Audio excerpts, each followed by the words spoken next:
Hello, this is National Chess Master R. Rats. I'm here at chess.com to analyze a member game played by Real Noob. And I can't get his name into the player title. He did play black, although he said he was white. He said, here's a game with a real noob. And anyway, make a long story short, he won with black. So sorry I don't have your name in the title. It shows me as playing both sides, but he won the game. Okay. It's difficult to fault either side here. It's a quiet strategy. White's kind of slow playing it. Black is just happy with equality. There's really a nice thing about this type of system. It's similar to the King's Indian attack for white. You really don't have to memorize a lot of opening variations. Your game is solid. You're not going to probably get blown off the board tactically to some little surprise that could happen in other mainline openings. And white has just a little bit more space, but black has comfortable equality. And here's the stage where white starts to go a little bit wrong. He shouldn't take on e5, which is what he does. Okay, what this does, it kind of violates a couple principles. It allows the black knight on d7 to improve its position. Okay, what white should do is just castle. If he castles, this invites black the chance to take on d4, which will further improve the position of the white knight. Now let me illustrate that. Okay, first let's show what white did. Now we've reached this position with white to move. Now let me back up. Okay, now if white castles instead and black takes and white takes here, right? Now, should black, I'm not saying he's going to, but should black play knight e5, look at the difference in the position that I showed before. Black still has the same setup as he did in the other position, but white has two extra moves here. He's castled, and his knight on f3 is over on d4, and it's still his move. So you don't always want to capture, especially when it develops your opponent's pieces. So let's go back to the game. So that was a strategic error on white's part to make that capture. Okay, so d5. Oh wait a second. Here it is. D takes e5, and then black recaptures. Now here once again, white makes a strategic error. He shouldn't be just liquidating pieces. Okay, he needs to get developed, but it's a little more difficult now. Because if white castles, black now has the option to double up some white pawns. Now, does white want to allow that?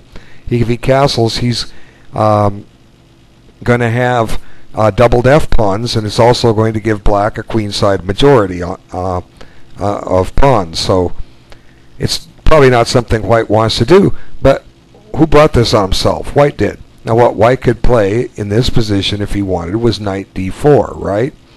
And that just reaches the other position that I showed had he not bothered to capture on e5. Now white hasn't castled, and it's not white's move, it's black's move. So you can see how much the way time is won and lost, tempos are won and lost by how you capture. So think of this when you're making your moves. You're considering candidate moves, like I might play here, I might play there. Which one gets me the best development? Okay, so let's move on. But like I said, so I don't like taking on that, but it's definitely, you know, he could have had better. Knight d4 might have been a better move, but then again, this is okay. It just gives white an equal game. That's all white's getting out of it, and white's really got nothing to show. Both sides have two minor pieces developed. The position is symmetrical for pawns. Development is pretty much the same on the back rank. And here, white exchanges queens. Well, he doesn't have to exchange queens. By exchanging queens, you're just developing the black rook on a8, right? That didn't have to get into play. What else could white do? Well, he could play queen b3. Sure, he could play queen b3. That attacks a pawn. Why not? Okay. If black wishes, he can play queen b6. White could also play queen c2, and the idea of queen c2 is you're taking the b1 h7 diagonal away from the black bishop, at least for now, and later you plan to put a rook on d1 and chase the black queen out of there. So I think exchanging is the wrong choice, and black has comfortable equality. And now black is actually ahead in development. How can that happen? White starts first, and now black has more pieces developed. It's an interesting question. Ask yourself, what did white do wrong here? Well, it's the way he made his exchanges. And then finally he made his exchange at the end, which developed the black rook. And here's kind of like, I don't want to say beginner move. It's kind of impulsive. It's okay, but the basic idea is you're going there and you're making a threat. I'm attacking your piece, or in this case, a pawn. Now, true chess, even at the levels of 1200 and up, usually is not won by somebody dropping a piece or dropping a pawn. It's won by combinations, better play in the ending, and so forth. It's usually not won and lost by attacking something and then not seeing your opponent develop it or protect it. But anyway, did that bishop have a better square? Well, it could have gone to g5 with a pin, but it's kind of an awkward piece in this type of setup. But I'm not going to fault bishop e3, but it just seems that all white's doing is just making one move threats, and he doesn't have any strategic goals in mind here. So black turns around and makes a threat of his own and attacks a pawn. Says, well, if you want my pawn, I'll take your pawn. And here white did something smart. He castled. It's time to get developed. He didn't go grab the pawn, but now black grabs the pawn, so white has to go and restore the balance, right? But there's a difference now. Black finds, I think, a decent strategy here. He goes and attacks that knight with his bishop. Now, the objective is to take it and isolate the white pawns. In doing so, black gives up the bishop pair, so it's double-edged, but these are the kind of strategic imbalances sometimes one needs to create in a position to derive winning chances. In this case, white will assert some dominance over the square d5. And notice that black's previous move before this was bishop takes c4. Believe it or not, black is going to snatch another pawn on that square. I thought that was kind of humorous. You'll see how it gets there in a little bit. So bishop b6. Is that the best move? It could be. It gains a tempo on the rook. What's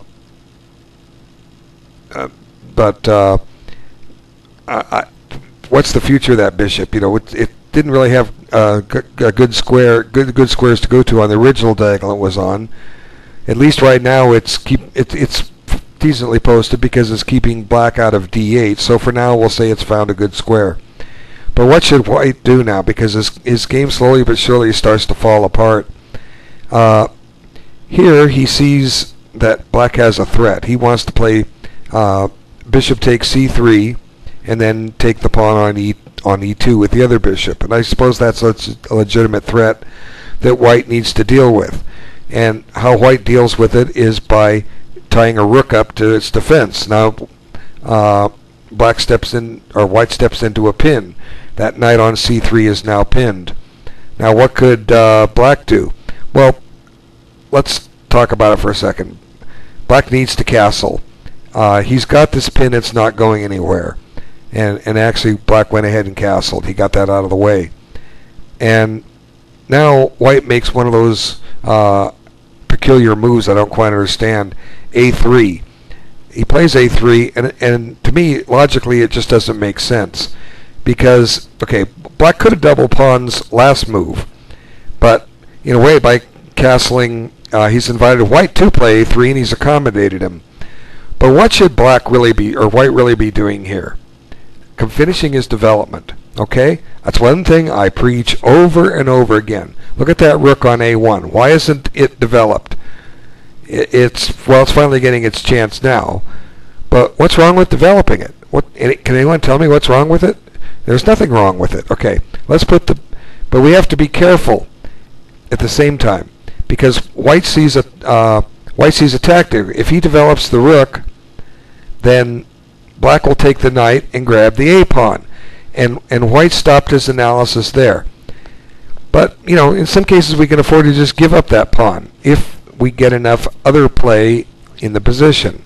So let's just take a moment and consider what are white's options. Okay, one option to avoid the double pawns is rook c3, rook ac1. Okay, now some of you will look at that and say, but you're losing your pawn. Well, no, you're not. Here, I'll show you. Well, let's play it first. Okay, rook takes. Now bishop takes and rook takes. Okay, and now bishop a2.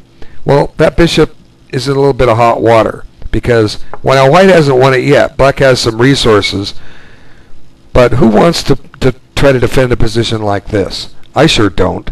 Some people are willing to try it. Whoa, we got a problem here. Well, no, we don't. Okay, knight d5. Okay, let's look at knight d5, get it out of the way. It may or may not happen. At some point, black's going to need to play rook a8.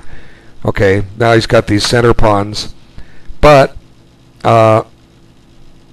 you know, that bishop's just in a wee bit of hot water. Okay, how's he going to get out of this? If rook a8, white has rook c2. Okay, and now the bishop can't grab the pawn on b3. So white's kind of been playing reactionary chess to these little tactics by black. He's reacted with rook e1 to defend e2 in case of bishop takes c3, right? And now he's played a3 so that the pawn isn't loose on a2. It's on a3. But as I've just showed, it certainly appears to me that white could play and do what I said, develop his rook and play rook c1, and black can't afford to take it. So instead of rook ac1, or that's the move I think he should play. He can check it out and make sure he played a3. So my move developed the rook. White's move didn't. You know, development. If your pieces aren't in the game, you're not going to win. You can't play a war game and have half your army sitting at home and the other half being outmanned. They're going to get slaughtered. And it's just like that in chess. Chess is a war game. Development. In light of everything else, when you're analyzing continuations, if you're not sure what to do, consider a developing move. Now, I guess white did, and it's a mental block. It's a thinking deficiency. He says, oh, I can't play rook ac1 because he takes my knight, and then he grabs the pawn at a2. And he stops his analysis without looking any further. And as I've just showed, there's some themes that you can go in and trap that critter. Well, anyway, he didn't do it, so now black gains another tempo. And let's take stock. White does have the two bishops, but his pawns are isolated, and that doesn't help any. And black now gets a fine square for his knight to d5. And once again, white plays kind of reactionary strategy. He attacks something. When in doubt, attack something. Well, look at what white's done. He has weakened his own pawns. Black didn't do that. He did it after white made him do it. But the opportunity to take on c3 was there for a while, and he didn't do it. So white could play rook ac1 now, which is a move I was suggesting, but the rook's just running up against its own pawn. So imagine if he played rook ac1 and black took on c3 and white took back with the pawn instead. So white's just giving himself a bad game out of this. He's just not thinking. Okay, so now the problem with bishop c5 is it takes away the control of the square d8. Not necessarily that black wants it in this particular position, but it could come in handy. Your bishop, but at the same time the bishop's loose. So what else was he going to do? I guess this is forced. There's that one mover thing hanging over my head. Okay, so now black puts the rook on an open file. That's good. And now this rook gets into play, but you know, it's funny. That rook had been moved to e1 to guard that pawn. Now he chooses to give it up. So it's interesting. In just a couple moves, white's chosen. Maybe he thought he was losing a pawn. He defended a pawn and got a bad position on the queen side, and now he's willing to give up a pawn, and in order to have a better rook, because most of his rooks were passive. Okay, so let's see what happens. So just grab the pawn. Why not? And Now at least he's going to maybe get his rooks doubled if he wants. Well, maybe not. We'll see what happens. Bishop g4. Now, white. This next move is kind of puzzling. If he doesn't want the bishop there, why chase it out with f3? Is he trying to clear f2 for his bishop? Well, what's black going to attack it with? I guess rook a5. I'm trying to figure out how these players think, why they're making these moves. But if you're going to kick it, a much better move is h3. And if rook a5, the bishop can always go to b4 and just trade it off. But you're down a pawn too. So I guess the move is designed to create a flight square, but at the same time it shuts in this bishop. I really don't like having to make moves that shut my own pieces in, unless I absolutely have to. Okay, so let's move on. And here, white's been just doing one move attacks the whole game, and this next one is a mistake. It gets him in a bad position. White's seeing this, pin the knight's kind of pinned, but it's not really pinned. The bishop's guarding d7. But black has this interesting move, knight b6. Now all of a sudden c4 is doubly attacked. It's a doubly attacked by two pieces, and black has a threat on d2. Well, white has to deal with both of them, but he can't. He can only he can only deal with one at a time. But now black takes back with the knight. He's no longer double attacking c4, but he doesn't have to be. The bishop on c5 is loose, so black can go collect the c4 pawn. And as I said, black took twice on c4, took a pawn twice in just a span of a few moves. And now, unfortunately, white's just down two pawns and is losing. So there's really not much else to the game. It just requires technique on black's part, and he's up to the task. Here he had to get himself double pawns. That could have been avoided. I'll let black figure out how. White figure out how. That's your job to analyze these. But it doesn't matter. He's still winning. And now give up one pawn for another. This is fine. And now white's only down a pawn, but those two connected pass pawns are deadly. They're going to run real quick. And white's kingside majority means less. The black rook is restricting the white king to a great degree. And it's going to be a long time before white even gets a pass pawn with his pawn majority. So I'll just run through the last moves. White played passively. White didn't think. White just left himself open, and I think black did a very nice job and found some good moves. So he's just going to run through a few moves. I want to, without much commentary, really the game's resignable. Those pawns are just becoming deadly. Finally white's getting his going, but black has resources. And now black has won all of his pawns, so it's just a matter of a couple more moves. But I want to thank everyone for their time for looking at this. I still have more videos to make in this thread, and I will do it as fast as I can. I promise. Alright, and here white decided that that's enough. Uncle, good game black. Alright, take care.